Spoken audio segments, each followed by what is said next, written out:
I'm very happy to participate and inaugurate the Chess Premier League Season 1 Conference, International Conference on Intervention Pulmonology in Sri Balaji Medical College and Rela Institute. Dignitaries on the dais, Professor Dr. Rela, Advisor Dr. Veerababu Avargal, Dean Dr. Johnson Avargal, Register Dr. Gominathan Avargal, Medical Superintendent Dr. Sasikumar Avargal, Organizing Chairman Dr. Sabari, Organizing Secretary Dr. Suresh, Dr. Sahana, Ilankumaran, and all the other dignitaries on the dais, faculty, students, and all the other members of the organizing committee for conducting this wonderful conference. Friends from the media, I wish you all a very good morning and I'm very happy to be amongst you on the inaugural day of this wonderful conference, which we call it the Chess Premier League, on par with the IPL, Cricket League. And I would like to again congratulate Sabari and the entire team for bringing out this wonderful conference. This is the need of the hour today. And I believe that intervention pulmonology has picked up leaps and bounds in the last decade. The most important organ all these years where all our doctors were focusing on was the heart. And we had a lot of progress on the intervention cardiology. Today, through TAVR, we could repair the valves and all that. We don't need to do any open heart surgery anymore. And on par with that, now the intervention pulmonology has picked up the bronchoscopy and the thoracoscopies, all that have come out in a big way. I'd like to again congratulate Dr. Rela. I've been doing this for quite some time. Every time I meet him on the function or outside, for bringing India proud on international stage.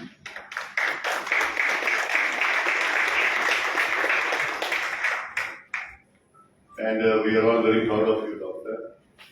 Keep up the good work. And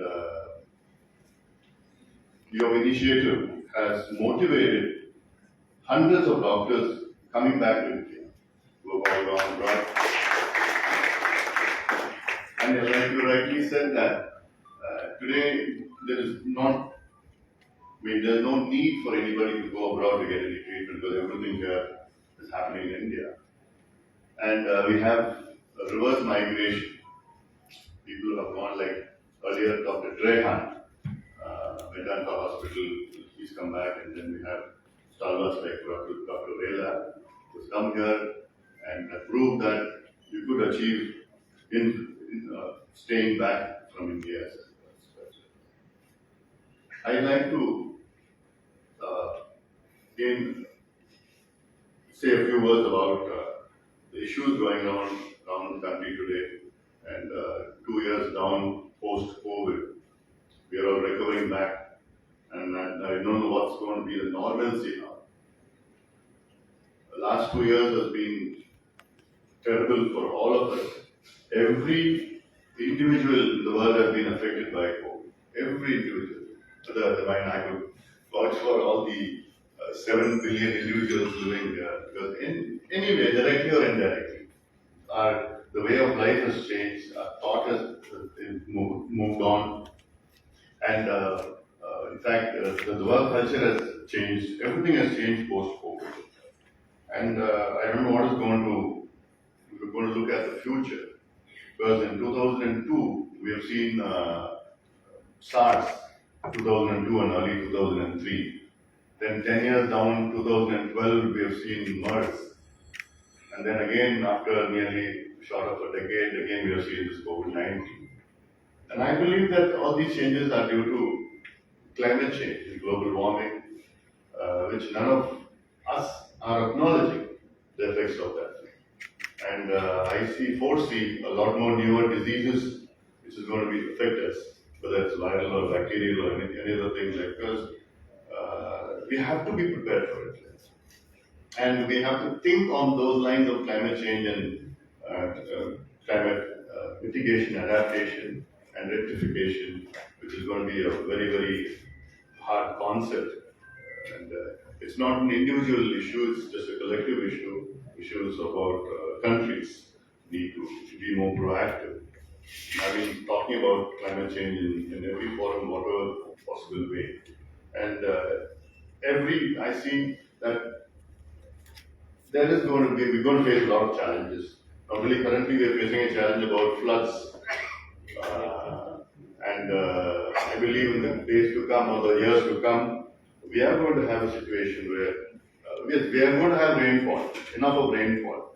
In fact, I'm digressing a little bit from the conference because I don't want to get into the nitty-gritties of the technical part of the conference, but I just want to give an overall view of both. I mean, the issues which is going to affect us in a big way in the days or years to come. Earlier, the monsoon for us was 45 days, both the southwest monsoon and the northeast monsoon. Northeast is what we started 3 days ago. And today, the monsoon has shortened to about 30 days.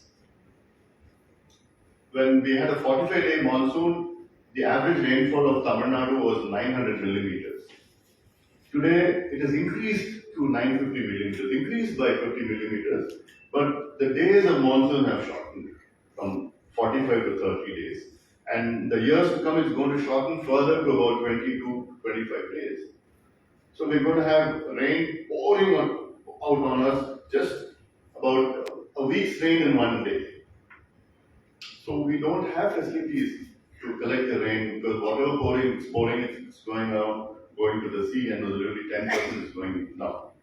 So that way we are going to have a lot of problems. We're going to infrastructure needs to be created. And coming back to what Dr. Rela has said about medical education in this country, he's right.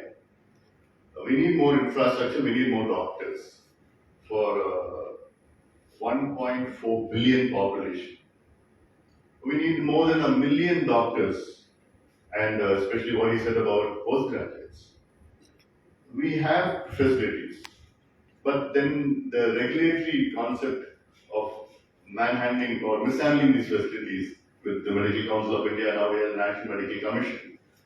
All these concepts we have, but they are not. I'm sorry that they are not that proactive so as to augment our medical education or our human capacity, the specialists. So, for a 1.4 billion population, we don't have many psychiatrists, we don't have many nephrologists, we don't have as many cardiologists as the problems that we're having, and of course, liver specialists.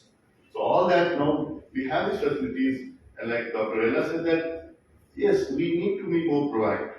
The government needs to be more proactive and saying that if a medical college doesn't have a ladder, then no permission is given. If the bathroom door is not functional, then the permission is denied.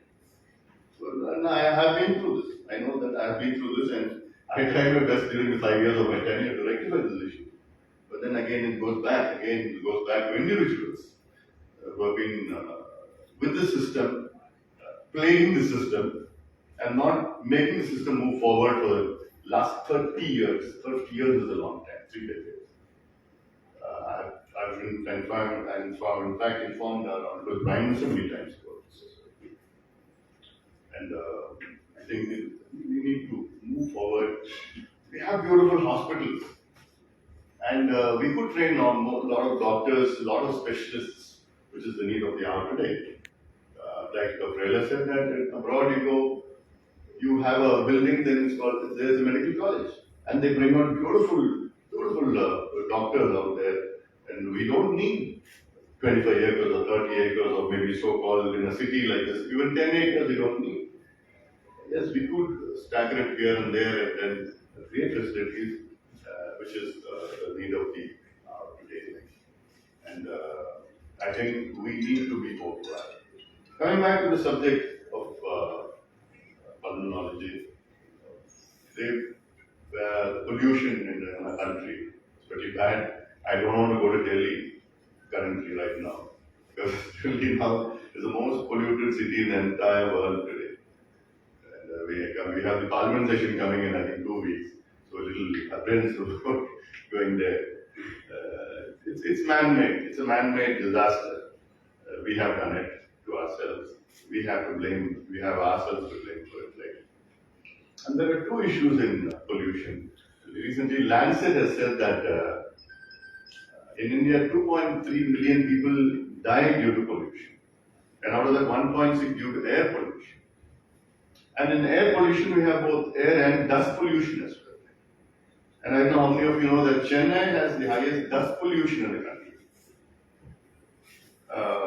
So there are various reasons for all these things. Like, so we need to address these issues, these problems, like, and I think we need to give our future generations a better earth to live in, better earth to live in. Like, and also in newer issues like ILD, which is now picking up. And earlier there were just a few isolated cases of ILD here and there. And now you see everywhere, every town, everywhere, someone is affected by ILD. By the time you are diagnosed, it's too late for them there. And now we're moving on to transplants. And I'm happy that I think last week, a couple of weeks back, that they had a, what do you say, like beating heart, they had a live lung transplant. Or what I mean, what is it called? Live lung, like beating heart, lung, functional lung. Transplant where, so breathing lung transplant. All these technologies have come, and, but we need to. These are all isolated incidents, like, but we need to move on. Everybody cannot become like Dr. Vela, doing Guinness records, like, so that way. I think this conference will help out in a big way. And like, we need more infrastructure, we need more doctors, we need more technology, which is there, and we need to educate our doctors in every way and give them opportunities to come up in life in a big way. I think with these words, I again wish the conference a huge success.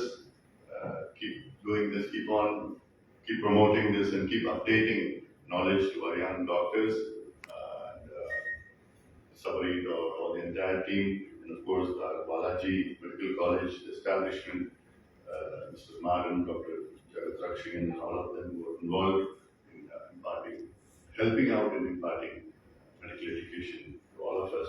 I wish them well. I wish this conference well. And I'm very happy again, once again, to inaugurate this wonderful conference of Chess Premier League Season 1, the International Conference on Pulmonology. And all the very best. Thank you.